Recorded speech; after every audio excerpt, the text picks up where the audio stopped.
नमस्कार, मैं मनीष स्वागत करता हूं आपको अपने इस यूट्यूब चैनल पे। दोस्तों, कल एक वेस्टर्न रेलवे की तरफ से नोटिस जारी हुआ था, मुंबई की तरफ से नोटिस जारी हुआ था, जिसमें जो है वो डेट है मेडिकल का और डीवी का, वो बढ़ा दिया गया। हालांकि कल मैं वीडियो बना रहा था, लेकिन मुझे लगा कि सबसे पहले एक चीज़ है वो बात कर लेनी चाहिए वहाँ के स्टाफ से जो हमारे परिचित में हैं। उनसे मैंने पूछा कि भाई ये ऐसा क्यों हो रहा है कि डीवी का डेट एक्सटेंड क्यों किया गया है। तो वहाँ पे जो रीज़न है वो मैं इस वीडियो में डिस्कस करने वाला हूँ। तो चैनल पे नए हैं तो सब्सक्राइब कर लीजिएगा और वीडियो अच्छी लगी तो लाइक ज़रूर कीजिएगा।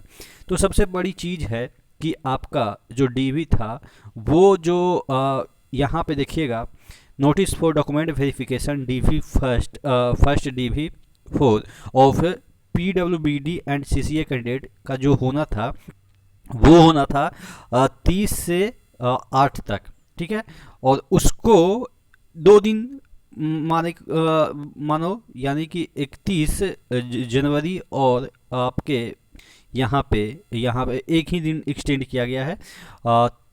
31 को ना होके अब 1 को कर देगा, यानी कि 30 को होना था, 31 को गैप कर दिया और आपके 1 से होगा और 1 से 10 होगा। तो यानी कि सिर्फ और सिर्फ 1 दिन का गैप है, यानी कि नेक्स्ट दिन तो हो ही रहा है।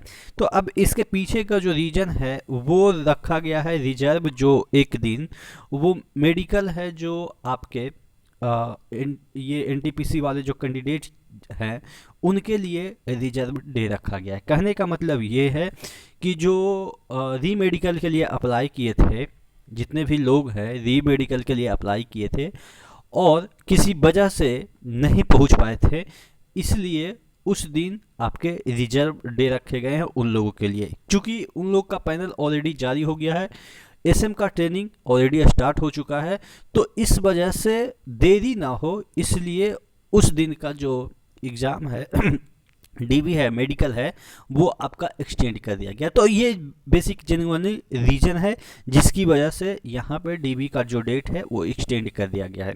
बात ये रही, और ऑफिशियल तो आपको न्यूज़ पता चल ही गया होगा, क्योंकि ऑफिशियल तो आपको पता चल गया होगा इस आप कर सकते हैं पीडीएफ के माध्यम से कि कब कैसे क्या क्या करना है, ये सब चीज़ें आपको पता चल गया होगा। लेकिन जो बेसिकली आपको पता नहीं था कि किस वजह से डेट एक्सटेंड हो गई, वो मैंने आपको बता दिया कि एनटीपीसी के जो कैंडिडेट हैं उसके रिजर्व डे के वजह से, यानी कि रिजर्व रखा गया था, उसी की वजह से ये वाला डेट जो है वो एक्सटेंड हो गई। क्योंकि देखिए रेलवे हॉस्पिटल तो है, ऐसा नहीं है कि हर जगह है।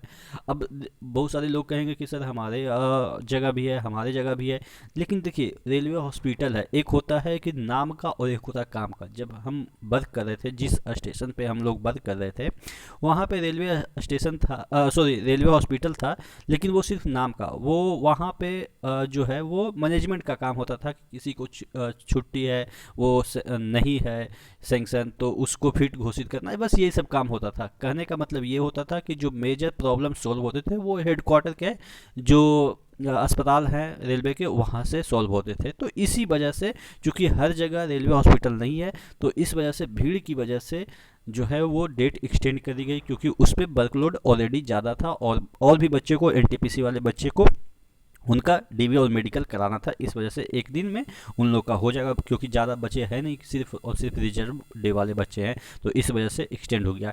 चलिए इसमें से कुछ और बात कर लेते हैं जो आपके क्या क्या ले जाना है। यहाँ पे देखिए एक बोल्ड लेटर में, candidate must bring copy of application form and following certificate of original along with 2 sets of photocopy of all documents duly attested mentioned as under।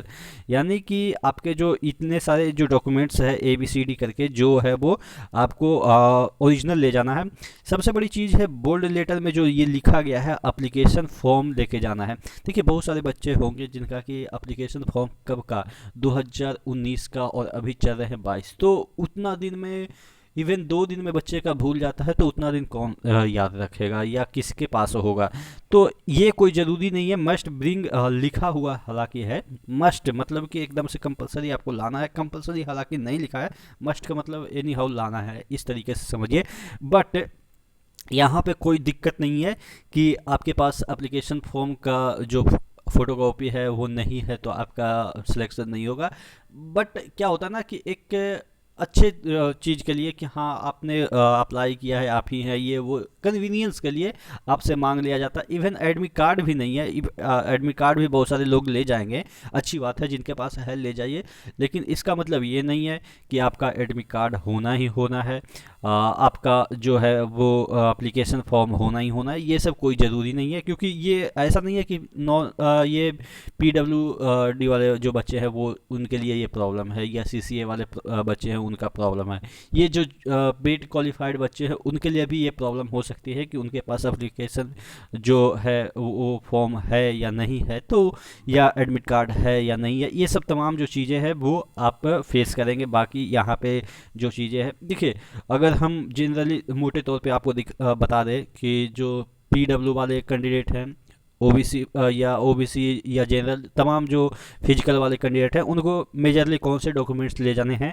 तो सबसे बड़ी चीज़ है कि आपको ये मैट्रिक का अंक पत्र यानी कि जो मार्कशीट है वो ले जानी है, मार्कशीट प्लस जो उसका सर्टिफिकेट है वो ले जानी है, यानी कि 2 डॉक्यूमेंट्स तो आपके मस्ट होनी है।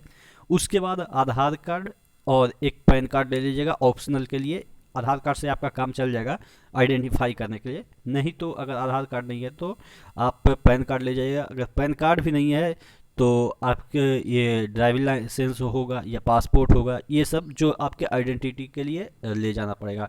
उसके बाद OBC का जो सर्टिफिकेट होता है, नॉन क्रीमी लेयर, ये सब जो चीज़ें हैं वो तो क्रीमी लेयर तो ऑब्वियस है, जनरल में काउंट हो ही जाएंगे, तो उसके लिए कोई दिक्कत ही नहीं है।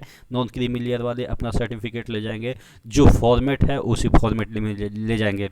अगर आप के नहीं बने हैं तो जो अपना स्टेट का फॉर्मेट है वो भी लेके जाइएगा, तो काम चल जाएगा। अगर वो एक्सेप्ट करता है तो करता है, नहीं करता है तो आपको बोल देगा कि आप 2 दिन के बाद लेके आइए, मतलब कि आपको छाटेगा नहीं, इतना कंफर्म है। मैं इतना तो जानता हूँ, DV वगैरह ये सब करा के आया हूँ, गया हूँ, बहुत सारे DV कराए हैं, तो इतना तो कंफर्म है कि DV वगैरह में कुछ दिक्कत नहीं होता है।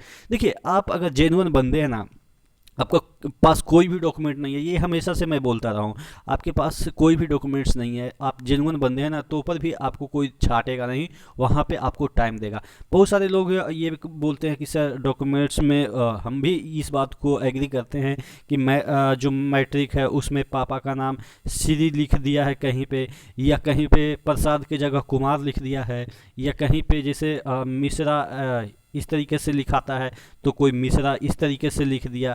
तो ये सब जो गड़बड़ियाँ होती है, नाम वगैरह जो पता है, जैसे कि कोई दिया है पता झारखंड का रहता है बिहार में, तो ये सब कोई मैटर नहीं करता। देखिए वो आपको इस बेसिस पे सिलेक्शन लेता है कि आप जो बंदे हैं वो भारत के नागरिक हैं, आप जो फॉर्म में फिल किए हैं वैसा है कि नहीं है, अगर वैसा नहीं है तो किस वजह से नहीं है, इंटेंशनली आपने गलत किया या मिस्टेक से, ये आपके बोर्ड वाले का गलती है कि नाम वगैरह गलत लिख दिया। अब ये बोर्ड वाले की गलती से आपको कोई दिक्कत नहीं होगी, हाँ वो अलग बात है, उसके लिए वहाँ पे सजेशन कहेगा कि आप एफिडेविट बनवा लो, और उस शहर में भी एफिडेविट बन जाता है, तो आपको उस शहर से अपने घर लौटने की ज़रूरत नहीं है, वहाँ की कचहरी में जाइएगा, 1 घंटे में आपका जो है वो एफिडेविट बन जाएगा। तो जो भी प्रॉब्लम होगा वहाँ खुद सॉर्ट आउट हो जाएगा। मैं इवन जब गया था तो मुझे भी 100 रुपये का एक स्टैम्प पेपर पे बॉन्ड भरना था, क्या क्या करना था, तो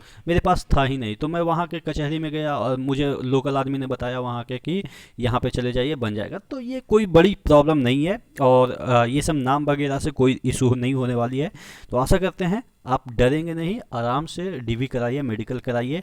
और जो मेडिकल का रीज़न मैंने बताया ही कि जो DV और मेडिकल का जो डेट एक्सटेंड हुआ है वो इसी वजह से हुआ है, ताकि जो NTPC वाले बच्चे हैं उनका DV और मेडिकल आसानी से हो सके। ठीक है, तो आशा करते हैं चीज़ें समझ में आई होगी। नेक्स्ट वीडियो मिलते हैं, तब तक के लिए जय हिंद।